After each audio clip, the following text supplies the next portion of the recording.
MQM रहनुमा और Sindh assembly में अपोजिशन लीडर अली खुर्शीदी ने इल्जाम आयद किया है कि सूबाई हुकूमत का हर महकमा करप्शन में मुलव्वस है।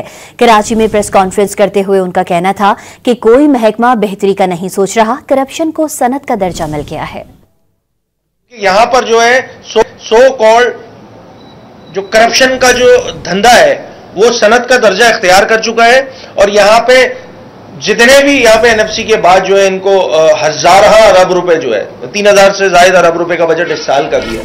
कोई चेक एंड बैलेंस का मैकेनिज्म मौजूद नहीं है। यही वजह है, यही बुनियादी वजह है, चूंकि यहाँ पर करप्शन एक सनत का दर्जा इख्तियार कर चुकी है।